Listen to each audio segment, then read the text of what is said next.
예, 시장을 이겨납니다. 반등을 시도하는 시장. 11월에는 10월의 부진을 탈피하고 어느 정도 좀 안정될 수 있을 것인지, 10월에 또 끝자락에서 시장 전망하는 시간 갖도록 하겠습니다.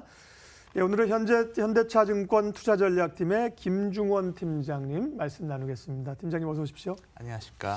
정말 최악의 10월을 보내고 있습니다. 10월이 87년에 아마 블랙먼데이도 10월일걸요. 10월 충격이 있긴 하지만 이번 달은 정말 우리 시장이 더 큰 충격인데요. 글쎄요. 이제 11월쯤 되면 좀 변화가 있을런지 일단 현재 상황부터 좀 진단해 주세요. 네, 리먼 사태에 따른 금융위기 2008년 10월이었죠. 그래서 사실 최근에 주가가 조정을 받으면서 PBR이 FQ 0으로 해서 자본 손괴 기준으로 봤을 때 0.87배까지 하락했다 이런 얘기가 있는데 그러다 보니까 이게 금융위기 때가 0.81배였습니다. 거의 금융위기 때까지 오는 거 아니냐. 그리고 더 우려가 되는 거는 그래 싸진 건 알겠는데 이게 금융위기라고 본다면 싼 게 아니기 때문에 어떻게 되냐. 그래서 지금 2018년 10월 딱 이제 11년이 됐는데 2008년 10월하고 좀 비교를 해보면서 지금의 조정이 혹시나 금융위기로 확산되는 거가 아닌가를 좀 점검을 해봤고요. 그래서 그렇게 보이는 내용들부터 살펴봤습니다. 그래서 저게 이제 그 PBR로 해서 2018년과 지금 2018년을 비교해 본 건데요. 보면 금융위기 수준에 육박하게 좀 하락한 게 맞습니다. 그래서 불과 이제 얼마 안 남았고 그렇다면 그 밖의 상황들은 어떠냐를 점검해 봤는데 그래서 외국인 매매를 좀 봤습니다. 그래서 외국인 매매 같은 경우에는 이번 달에 들어서 외국인이 4조 넘게 이렇게 팔고 있는데 2008년 금융위기 당시에는 10월 달에 얼마 팔았냐 봤더니 6조고 이제 누적으로가 중요한데 누적으로 얼마 팔았냐 봤더니 외국인이 그 당시 2008년에 한 33조 정도 팔았습니다. 그래서 코스피 시총으로 따지면 6%가 좀 육박했고요. 그럼 올해는 어떻게 되냐 봤더니 올해는 지금까지 누적으로 한 6% 좀 6조 넘게 좀 팔았고 비중으로 따지면 0.5%. 그래서 외국인 수급은 2008년 당시하고는 비교할 수준이 아니다라고 보여지고요. 그렇다면 주식시장은 이렇게 힘든데 그 밖에 기타 국내 금융시장이나 글로벌 금융시장 어떠냐라고 봤을 때 그때와 차이가 상당합니다. 그래서 중요한 점은 지금 우려는 크레딧 리스크 쪽 우려는 아닌 것 같다라고 보여지고요. 하나하나 좀 따져보면 2008년 10월 그렇게 리먼 사태 이후에 글로벌 증시가 큰 폭으로 조정을 받을 때 우리나라 국채금 원달러 환율 같은 경우에는 7% 이상 급등하는 모습을 보였고 그러다 보니까 국채금리도 1.9%포인트 이렇게 올라가는 모습을 보였습니다.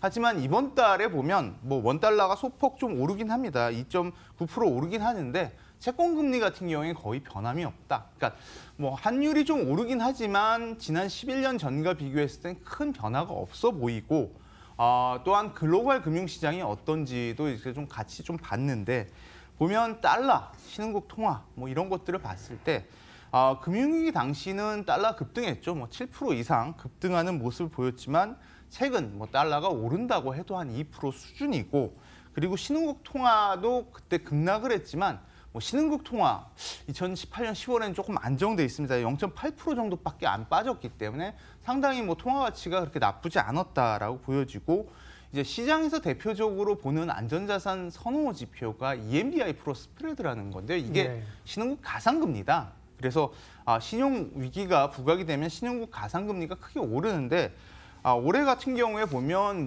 소폭 오르긴 했지만 2008년 상황과는 크게 대조되는 부분이고요. 다만 이제 그 당시보다 더 크게 올라간 게 이제 빅스 공포지수입니다. 그래서 2008년보다 훨씬 더 높은 수준을 보이고 있고요.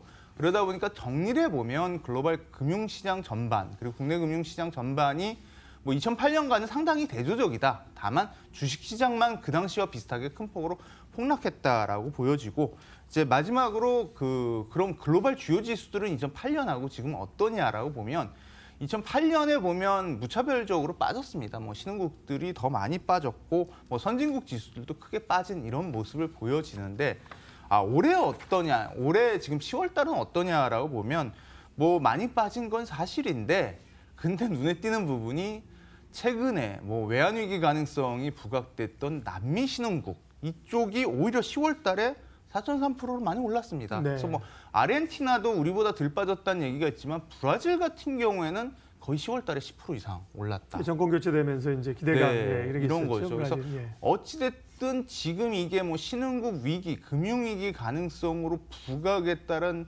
증시 조정과는 좀 다른 것 같다라고 예. 보여지는 부분이 단편적으로 이런 모습이 될 것 같습니다. 그래서 정리를 하면 주가가 많이 빠진 건 금융위기 당시만큼 많이 빠져 보이지만 금융시장은 안정돼 있고 주식시장 내에서도 우려가 높았던 남미 신흥국 또는 뭐 유럽 신흥국들이 오히려 견조한 모습을 보이고 있어서 이것이 뭐 2008년과 같이 금융위기로 확산될 가능성은 높아 보이지 않는다라고 좀 정리할 수 있을 것 같습니다. 예, 주요 차트와 함께 뭐 결론을 좀 도출할 수 있는 것까지 한꺼번에 다 말씀을 해주셨네요. 지금이 이제 과연 금융 위기의 전조인가?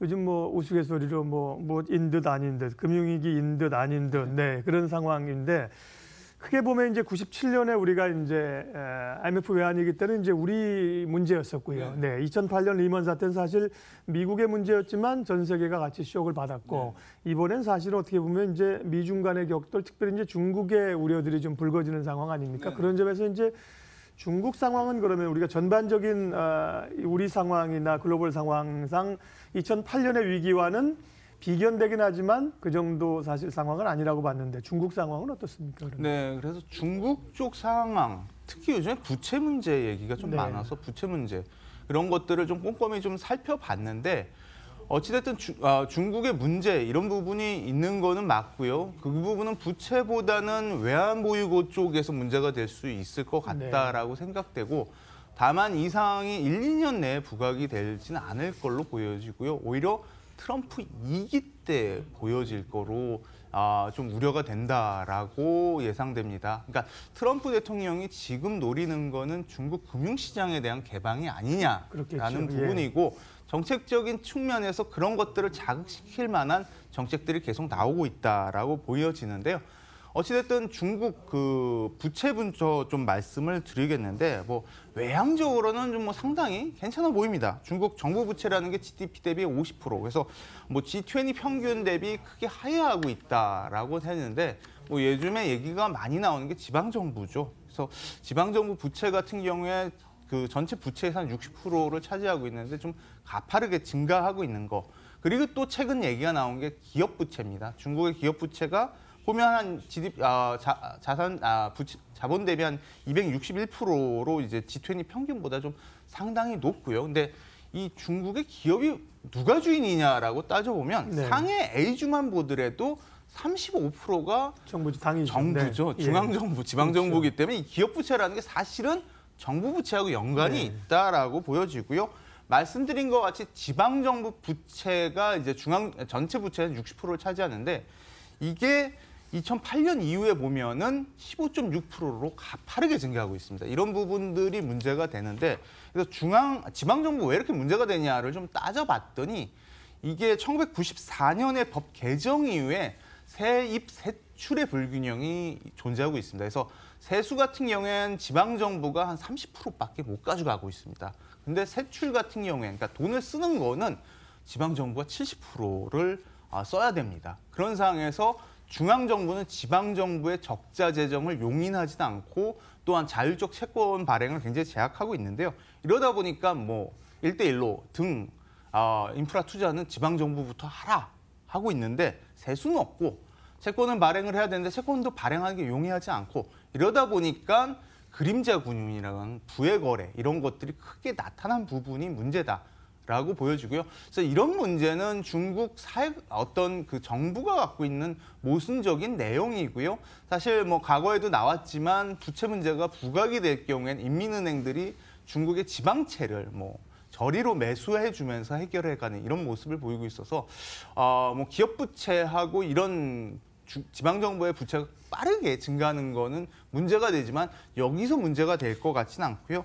다만 문제가 되는 것은 이제 외환보유고 쪽을 좀 봐야 될 것 같습니다. 부채 얘기는 많이 하는데요. 외환보유고를 언급하거나 우려하는 분들 사실 많지 않은데 팀장님 그 얘기를 하셔서 궁금합니다. 네, 이게 뭐 규모가 네. 상당하고 뭐 네. 한때 좀 얘기가 나왔던 게 2015년에 뭐 차트에 나오겠지만 네. 빠르게 급감하다 보니까 얘기가 됐는데 네. 이 외환보유고를 따져보면 문제 소지가 있다라는 건데요. 뭐 3조 달러 정도 되니까 뭐 네. 우리 GDP 대비 거의 2배 이상 뭐 굉장히 많은 거 아니냐라고 예. 보이는데 이 중에 이제 외화부채가 1조 5천 달러 정도 되니까 절반 정도는 이제 네. 부채를 빼고 거기다가 또 외국인 직접 투자가 있는데 그게 또 한 1조 달러 정도 돼서 실제로 외화부채하고 외국인 직접 투자를 빼고 나면은 한 중국이 5천억 달러 정도인데 문제는 5천억 달러가 향후에 어떻게 되냐라는 부분인데 그리고 뭐 외국인이 철수하냐 이런 부분도 문제가 됐지만 트럼프의 정책은 이제 본토의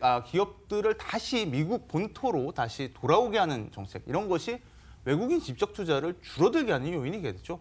거기다 무역 분쟁을 일으키다 보니까 어찌됐든 중국의 무역 흑자 규모는 줄어들 수밖에 없군요.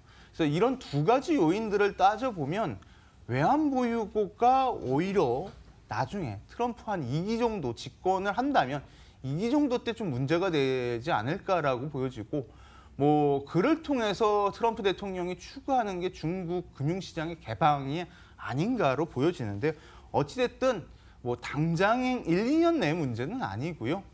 뭐 재집권이 가능하다면 그 후에는 좀 부각이 될 수 있는 문제가 되지 않을까라고 좀 정리할 수 있을 것 같습니다. 네.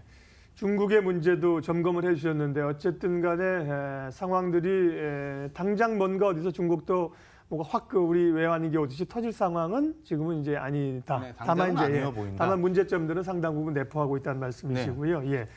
그러면 이제 우리 시장이 너무 이렇게 과하게 빠진다는 얘기를 많이 하고 있지 않습니까? 왜 우리만 그런가? 11월 우리 시장 포함해서 전망은 어떠세요? 네. 근데 금융위기는 아닌데 왜 금융위기처럼 파졌냐라는 네. 부분이죠. 그거에 대한 결론은 이거는 지금 물가 상승에 따른 금리 압박, 거기다가 실적 둔화 가능성 이런 결국 두 개를 다 같이 더하면 뭐냐? 스태그플레이션이죠. 네. 스태그플레이션에 대한 우려가 반영돼 있는 것 같고요. 실제로 10월 달에만 해도 파월 연준 의장이나 트럼프 대통령이 두 번 물가를 자극했습니다. 파월 연준 의장 같은 경우에는 미국의 연준의 금리가 아직까지 중립금리에 한참 못 아래 있다라고 해서 금리 인상 속도가 더 높아지는 거 아니냐라는 불안감이 부각이 되었고요. 트럼프 대통령은 지금 중간선거 있죠. 중간선거의 지원을 통한 휴스턴 지원에서 2019년도에도 추가적으로 감세를 하겠다 이런 얘기를 했는데 2018년에도 보면 감세를 하고 나서 결국 기업들 경기가 좋아지면서 물가 부담이 작용을 했죠. 그래서 금리가 3%를 넘었는데 2019년에 또다시 감세를 추진한다면 또 한 번 물가를 자극하고 금리를 상승 압박으로 작용할 수 있다라고 보여지고요. 또한 최근에 이제 화두가 되는 건 글로벌 IB들이 만약에 트럼프 대통령이 2019년 1월 1일 날 진짜 그 2천억 중국 관세에 대해서 25% 관세를 부과한다면 미국 실적이 2019년에 크게 둔화될 가능성이 있다. 극단적으로 봤을 때 미국 기업 실적이 지금 전망치 대비 10에서 15% 정도 하향 조정될 수 있다라고 보여지고요. 그래서 지금 나오는 차트는 만약에 S&P 500의 실적이 그렇게 하향 조정될 경우 보면 2018년은 견조하지만 2019년에 그렇지 않다라는 게 확인되고 있고 그래서 그런 스태그플레이션, 금리 인상과 그런 그 내년도의 실적 둔화를 모두 한번 모형에다 코스피에다 반영을 해봤습니다. 네. 이렇게 코스피 모형에 할인율을 50bp 정도, 그러니까 금리 인상을 반영을 하고 올리고 그리고 내년도 우리나라 실적 전망도 미국 IB들이 얘기하듯이 15% 정도 하향 조정을 해서 적정 주가를 산출해 보니까 한 2080 정도가 지금은 나온다라고 보여져서 그렇다면 지난주 금요일 종가로 보면 적정 주가가 종가 대비 상회하고 있다. 그래서 어찌됐든 당분간 금융시장, 주식시장의 높은 변동성은 피할 수 없겠지만 어느 정도 시간이 해소되고 그러니까 얘기했던 불확실성 이런 부분이 해소가 된다면 주가는 적정 주가로 회복해 가면서 반등할 수 있지 않을까라고 볼 수 있을 것 같습니다. 네. 국내 시장에 대한 전략이나 또 유망 섹터도 저에게 좀 준비 말씀 드렸는데 시간상 오늘은 마무리하겠고요. 지금 얘기하신 우리가 2008년의 위기와 여러 정황들을 비교하고 전망해 주신 것만 해도 오늘 시간으로 충분히 좀 도움이 될 것 같습니다. 시장을 이겨라 현대차증권 김중원 투자전략팀장님 함께했고요. 인사드리면서 출발 마케돈 2부 순서는 여기서 마치도록 하겠습니다. 함께해 주셔서 고맙습니다.